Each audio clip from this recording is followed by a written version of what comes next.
Hey guys, welcome back to my channel. So today I'm going to do something a bit trendy. I'm sure you all have seen it online. The big thing right now is the whipped coffee. Today I'm going to show you my keto version of the whipped coffee. There is a few different options that you can use in the base of the coffee. In the regular whipped coffee, people generally use milk. I'm going to use unsweetened almond milk and a little half and half. I am showing heavy whipping cream there as well as an option if you want to make it a little bit richer. Also, there is Nescafe instant coffee pictured. I do have some Keto monk fruit sweetener as my sweetener of choice for this. Also, I have a little twist on it. I'm using the Jordan Skinny Syrup Iced Cinnamon Roll for a little bit of sweetness, and then I have my cup of ice to make it cold. So let's get started.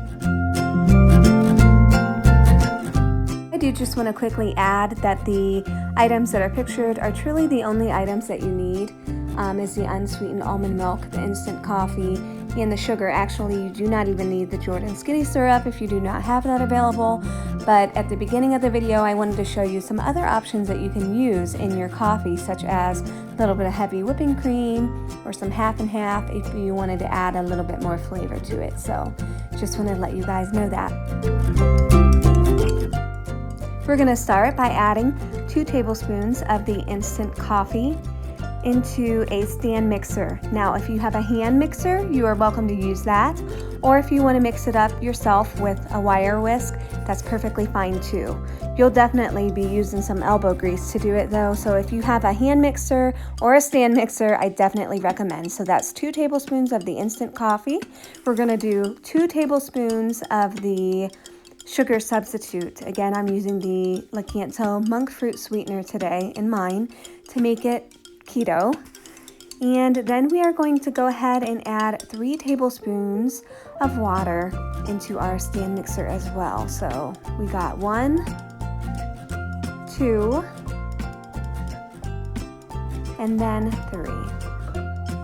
And then we're just going to go ahead and get started on our mixing.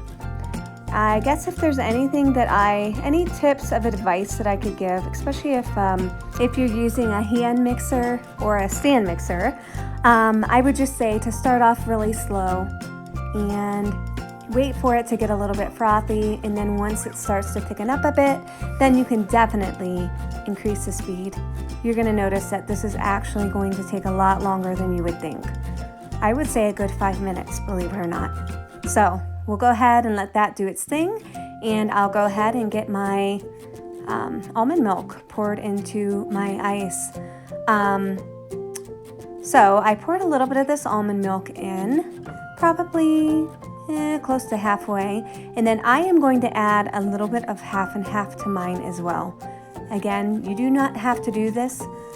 You know, do yours how you prefer, but I prefer a little bit of half and half in mine as well.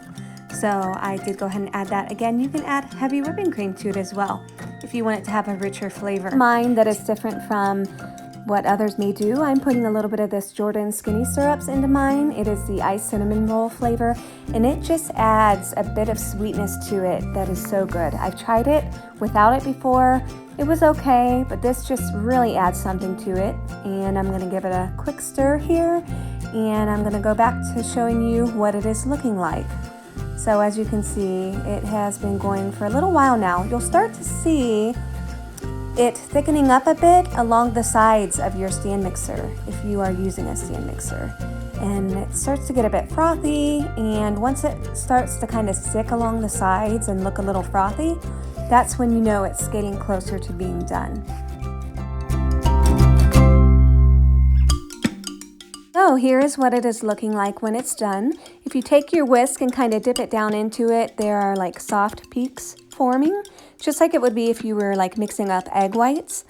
So I'm going to go ahead and pour this on top of my almond milk half and half concoction here.